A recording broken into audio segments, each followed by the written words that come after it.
साथियों, आप सभी का स्वागत है। आज हम एनिमल हस्बेंड्री में प्रीवियस ईयर के क्वेश्चंस को डिस्कस कर रहे हैं। ये हमारा पार्ट थर्ड है। थर्ड पार्ट में हम डिस्कस करेंगे प्रीवियस ईयर में जो क्वेश्चन पूछे गए हैं।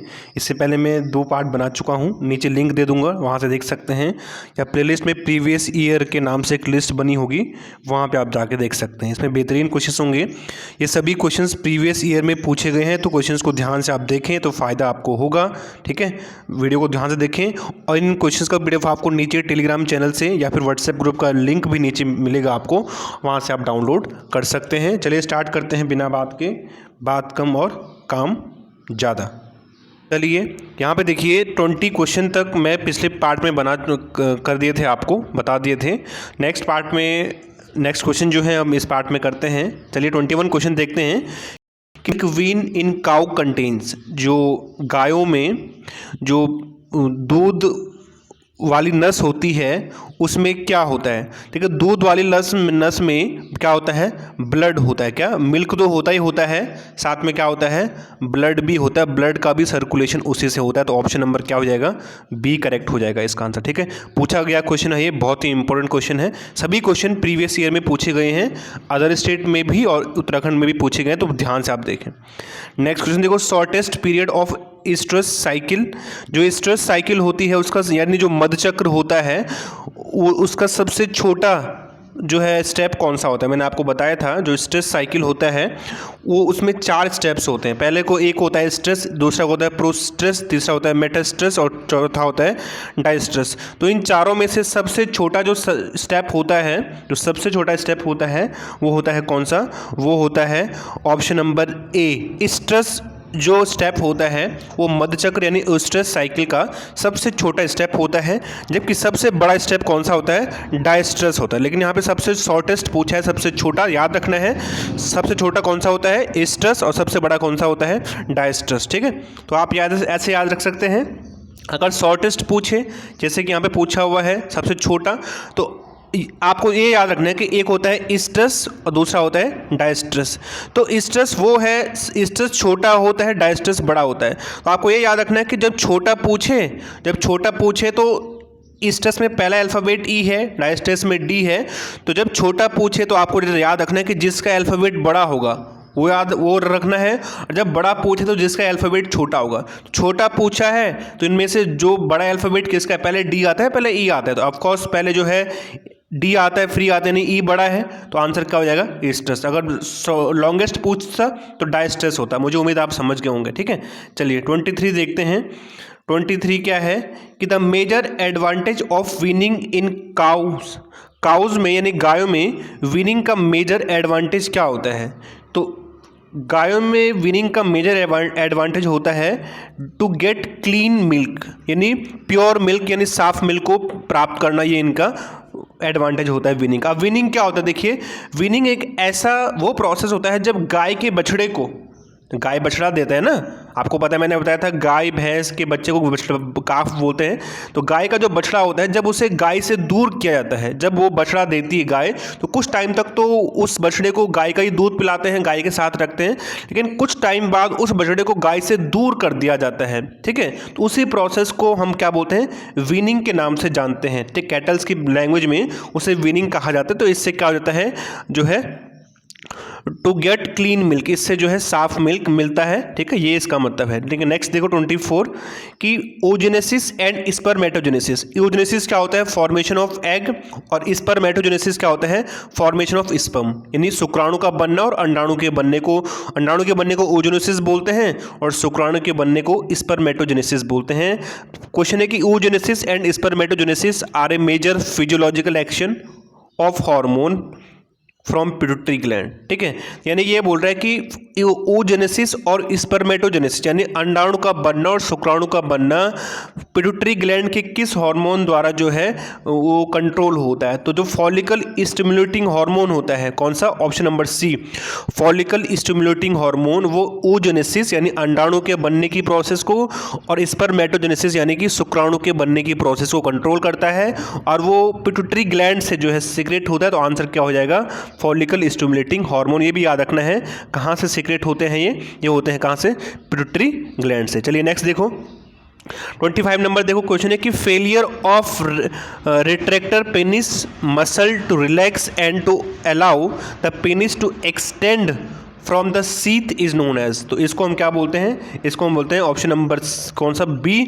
स्क्रोटल हेर्निया। क्या बोलते हैं, स्क्रोटल हेर्निया के नाम से इसको जाना जाता है। जो क्वेश्चन आपको समझ में नहीं है आप मुझे पूछ सकते हैं। Next question, cows milk protein is called. ये बोल रहा है कि गाय का जो मिल्क होता है, जो दूध होता है, उसके प्रोटीन को क्या बोलते हैं, सबको ही पता है। दूध में जो प्रोटीन होता है वो कौन सा होता है, केसिन। ऑप्शन नंबर सी इसका करेक्ट आंसर हो जाएगा। जो केसिन है वो दूध में जो है मिलने वाला प्रोटीन होता है। चलिए देखते हैं 27 क्या है। मैक्सिमम प्रोड्यूसर ऑफ वुल, यानी ऊन का सबसे ज़्यादा उत्पादन करने वाला राज्य कौन सा है। तो देखिए ऊन 2-3 चीज़ों से मिलती है। एक तो किससे मिलती है, बकरी से, भेड़ से, ठीक है, और खरगोश के से भी मिलती है, लेकिन बकरी भेड़ से ज़्यादा मिलती है।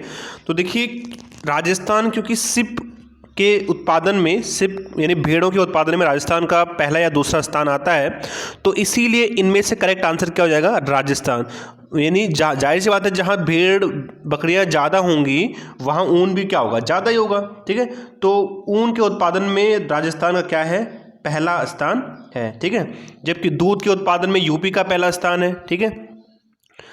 इस तरह से नेक्स्ट देखो कि टोडा इज ब्रीड ऑफ। तो टोडा किसकी नस्ल है इनमें से। तो देखिए टोडा सील नहीं, सिप होना था यहाँ पे, ठीक है। सिप की तो है नहीं, गोट की भी है नहीं। जो टोडा होते हैं, मैंने आपको जब भैंस वाला वीडियो कराया था, आपने नहीं देखा तो प्लीज़ जाके देख लें, बहुत इंपॉर्टेंट आपको हेल्प मिलेगी। वहाँ से आपको 3 या 4 नंबर जरूर आपके एग्जाम में बनेंगे। और आप नीचे मैं लिंक दे दूंगा, वहाँ से आप एनिमल हस्बेंड्री के मैंने जितने भी पार्ट कराए उनको ध्यान से देखिए, करके देखिए, एक दिन में एक देखेंगे तो फ़ायदा मिलेगा, ठीक है। तो जो टोडा ब्रीड है वो बफेलो यानी भैंस की ब्रीड होती है। किसकी ब्रीड होती है, वो बफेलो की ब्रीड होती है, भैंस की। टोडा जो है भैंस की ब्रीड होती है, याद है ना। चलिए नेक्स्ट देखो कि अंगोरा 29,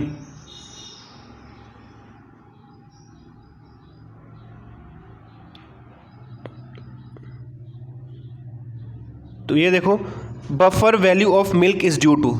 तो मिल्क की जो बफर वैल्यू किस कारण होती है, तो देखिए मिल्क की जो बफर वैल्यू होती है वो मिल्क में प्रेजेंट प्रोटीन और सॉल्ट के कारण होती है। तो ऑप्शन नंबर ए इसका करेक्ट आंसर हो जाएगा। सॉल्ट यहाँ पे नहीं दिया है, अगर ऑप्शन होता प्रोटीन एंड सॉल्ट तो वो सही होता, लेकिन यहाँ पे सिर्फ प्रोटीन दिया है। तो प्रोटीन के कारण जो है मिल्क की जो है बफर वैल्यू होती है। अब सवाल उठता है बफर वैल्यू होती क्या है।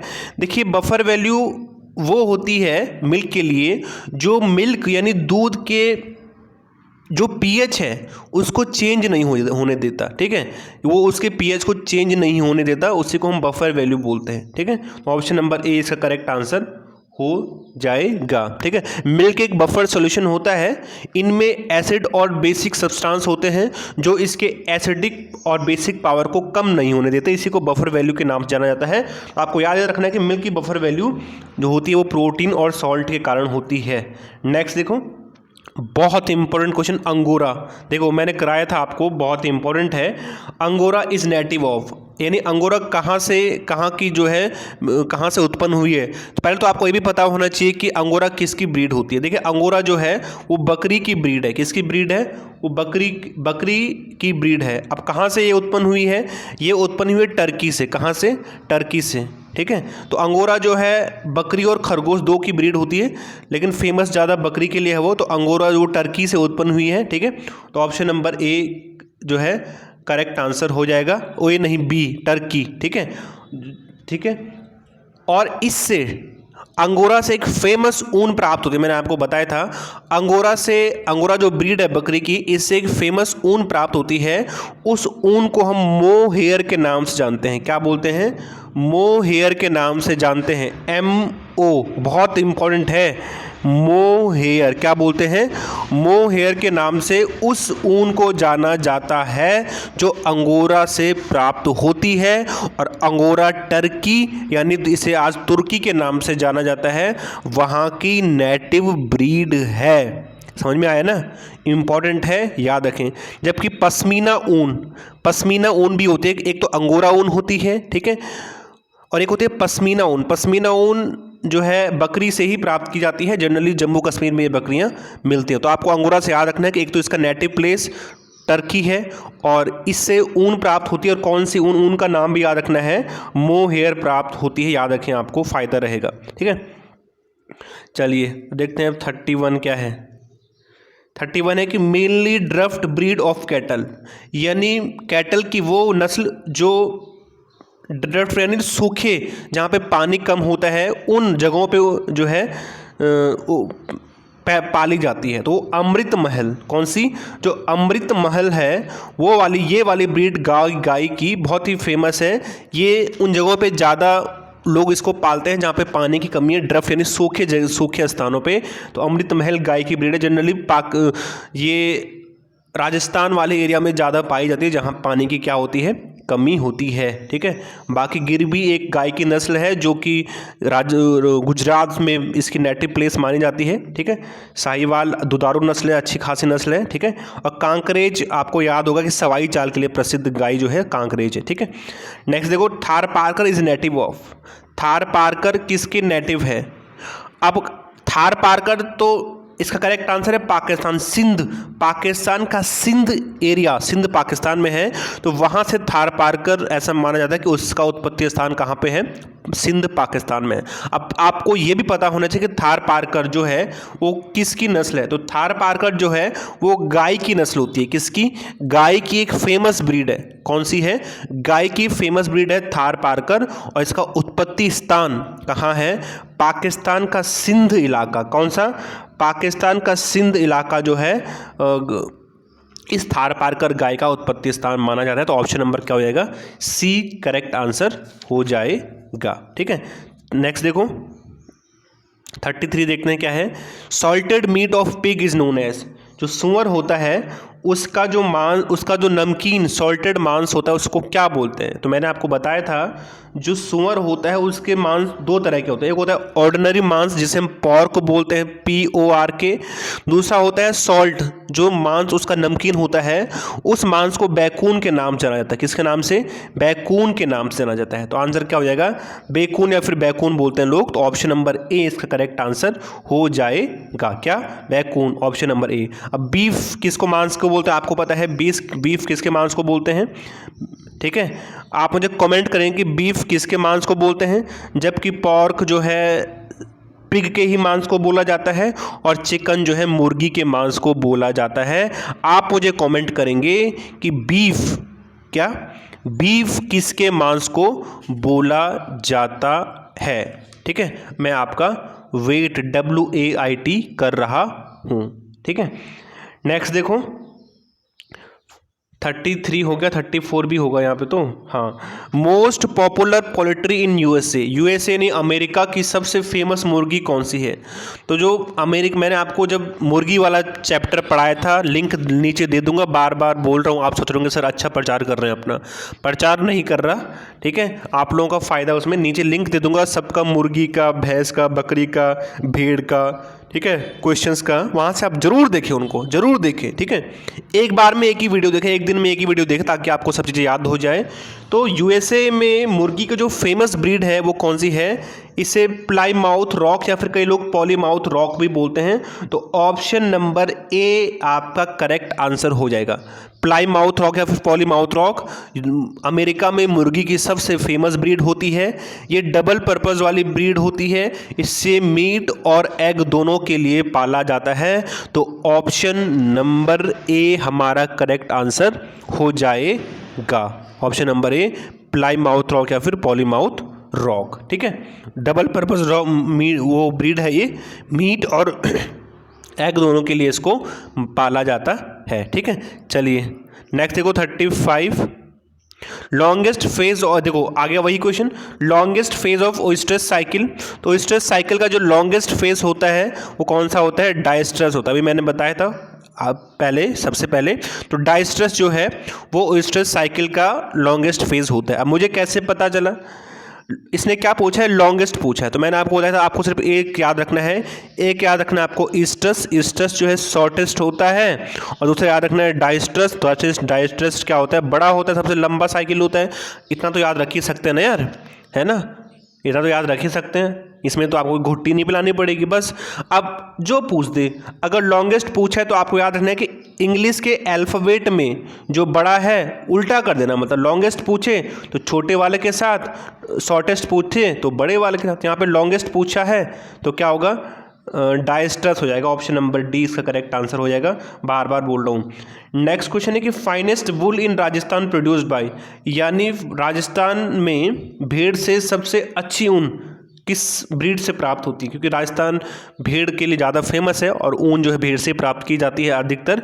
तो फाइनेस्ट सबसे अच्छी ऊन किस ब्रीड से प्राप्त की जाती है, मैंने आपको चिल्ला चिल्ला के बताया था जब मैंने भेड़ वाला चैप्टर आपको पढ़ाया था कि जो चोकला ब्रीड है, कौन सी, जो चोकला ब्रीड है सिप की, भेड़ की, वो सबसे ज़्यादा फेमस है ऊन के लिए और सबसे अच्छी ऊन इसी ब्रीड से प्राप्त की जाती है। किससे, चोकला ब्रीड से। ऑप्शन नंबर डी हमारा करेक्ट आंसर हो जाएगा। नेक्स्ट देखो सॉल्टेड मीट, ये तो मैंने करा ही दिया था।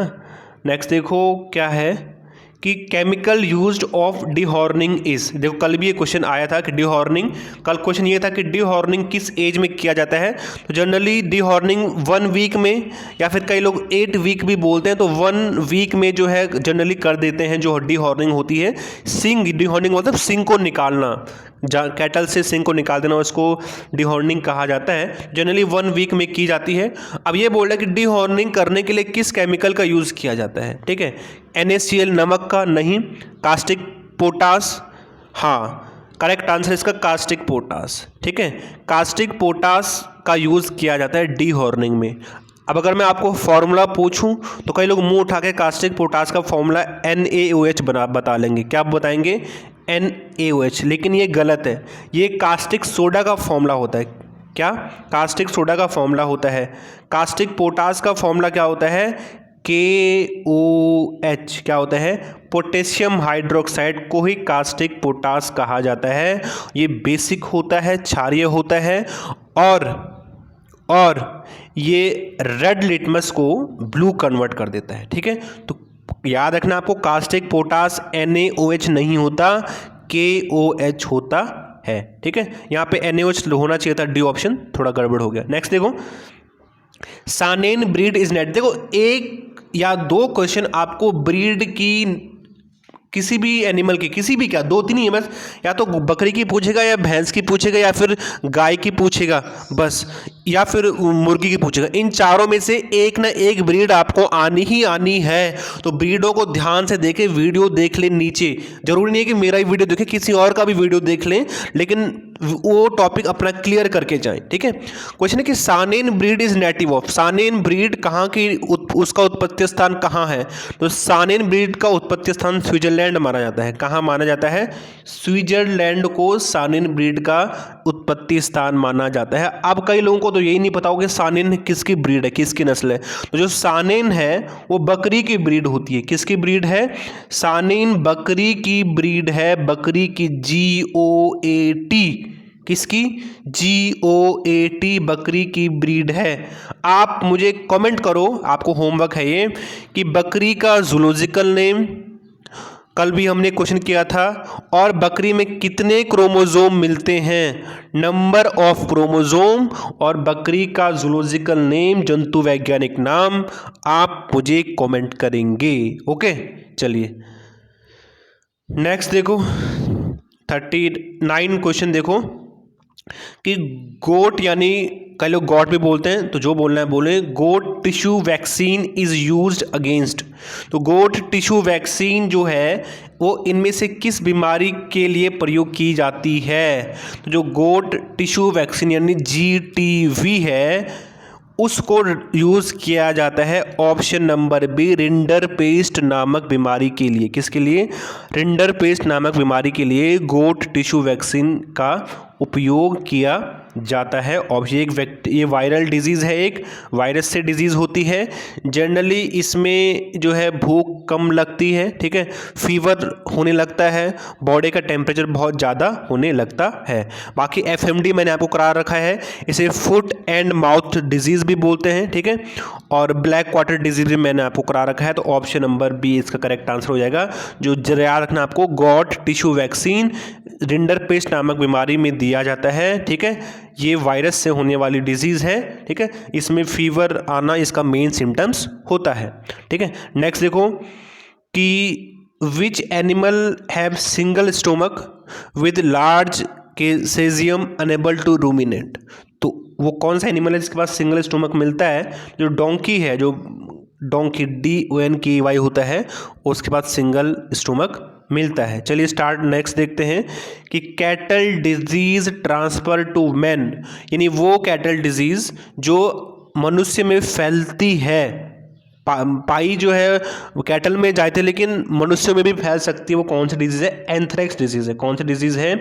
एंथ्रेक्स डिजीज़ जो है वो कैटल की डिजीज़ है, लेकिन क्या हो सकती है, वो मनुष्यों में भी फैल सकती है। ऑप्शन नंबर बी इसका करेक्ट आंसर हो जाएगा। रिंडर पेस्ट मैंने पीछे बता दिया था, ठीक है। फुट एंड माउथ डिजीज़ भी मैंने बता रखा है, तो ऑप्शन नंबर बी इसका करेक्ट आंसर हो जाएगा। आप मुझे कमेंट करेंगे कि एंथ्रेक्स डिजीज़ किस बैक्टीरिया या फिर कि जो आपको लगता है बैक्टीरिया से होता है, वायरस से होता है, जो भी होता है, किस से होता है, बैक्टीरिया या फिर वायरस से, उस बैक्टीरिया का नाम या फिर उस वायरस का नाम आपको बताना है जिससे एंथ्रेक्स डिजीज होता है। नेक्स्ट देखो, ग्लैक्टोपायोसिस क्या होता है? तो देखिए ग्लैक्टोपायोसिस होता है मेंटेनेंस ऑफ लैक्टेशन, यानी लैक्टेशन यानी दूध निकालने का जो प्रोसेस है उसकी मेंटेनेंस को ही हम ग्लैक्टोपायोसिस के नाम से जानते हैं, ठीक है। ऑप्शन नंबर बी इसका करेक्ट आंसर हो जाएगा, मेंटेनेंस ऑफ मिल्क, ठीक है। नेक्स्ट क्वेश्चन देखो कि most popular fine wool breed of world, विश्व में ऊन के लिए प्रसिद्ध सबसे ज़्यादा नस्ल कौन सी है भेड़ की? क्योंकि भेड़ से ही सबसे अच्छी ऊन मिलती है। तो इसका करेक्ट आंसर मैंने चिल्ला के बताया था जब मैंने भेड़ वाला चैप्टर आपको कराया था। जो मैरिनो है, कौन सी? मैरिनो। जो मैरिनो ब्रीड है शिप की, एक एक्जोटिक ब्रीड है, विदेशी नस्ल की ब्रीड है। ये अपनी ऊन के लिए विश्व प्रसिद्ध है और इससे एक वाइट कलर, सफ़ेद कलर की ऊन प्राप्त होती है। और इसका नेटिव प्लेस कहाँ माना जाता है? स्पेन को माना जाता है। कहाँ माना जाता है? स्पेन को इसका नेटिव प्लेस, उत्पत्ति स्थान माना जाता है मैरिनो ब्रीड का। बहुत इंपॉर्टेंट ये ब्रीड है, इसको जरूर पढ़ के जाएं, नीचे लिंक दे दूंगा, वहां से पढ़ लें। सोच रहे होंगे सर आप हर बात अपना प्रचार करते हैं, तो भाई प्रचार नहीं करता, जो सोचना है सोचो, ठीक है, लेकिन प्रचार करता नहीं। ओके, इसलिए मेरी तरफ से है, आप मुझे कमेंट करके बताएंगे कि इंडियन मैरिनो के नाम से किस भारतीय ब्रीड को, किस भारतीय नस्ल को जाना जाता है भेड़ की? इंडियन मैरिनो, उस ब्रीड का आपको नाम बताना है, COMMENT कमेंट में जाके। ओके, चलिए नेक्स्ट देखो, two humped camel is known as. देखिए मैंने आपको जब कैमल के बारे में खैर बताया तो नहीं है, लेकिन मैंने आपको बीच में कभी बताया था कि कैमल दो तरह के होते हैं। एक होते हैं सिंगल हम्प्ड जिनमें एक कोबड़ होता है, दूसरा होता है टू हम्प्ड वाले जिनमें दो कोबड़ होते हैं। तो टू हम्प्ड जो कैमल होता है उसका नाम होता है, उसको हम बोलते हैं क्या? उसको हम बोलते हैं कैंटिलस बैक्टीरियंस। क्या? ऑप्शन नंबर ए कैंटिलस बैक्टीरियंस बोलते हैं। Option number A two hump, दो कोबड़ वाले ऊंट को। जबकि एक कोबड़ वाले ऊंट को क्या बोलते हैं? एक कोबड़ वाले ऊंट को क्या बोला जाता है? कैंटस ड्रोमेंड्रियस। Option number C. लेकिन यहाँ पे हमें टू पूछा है तो करेक्ट आंसर होगा हमारा ए। अगर वन पूछता कि एक हम्प्ड वाले कोबड़ को, तो आंसर क्या होगा? कैंटिलस ड्रोमेंड्रियस होता, ऑप्शन नंबर सी। लेकिन यहाँ पे टू हम्प्ड पूछा है तो आंसर होगा कैंटिलस बैक्टीरियंस होगा, ऑप्शन नंबर ए। ठीक है, याद रखें इस बात को। नेक्स्ट क्वेश्चन है, नेक्स्ट देखो भाई कि इम्यूनिटी इज कॉज्ड, जो प्रतिरक्षा तंत्र है वो किसकी वजह से होता है? तो जो प्रतिरक्षा तंत्र है वो होता है किसको? लिम्फोसाइट्स की वजह से। किसकी वजह से?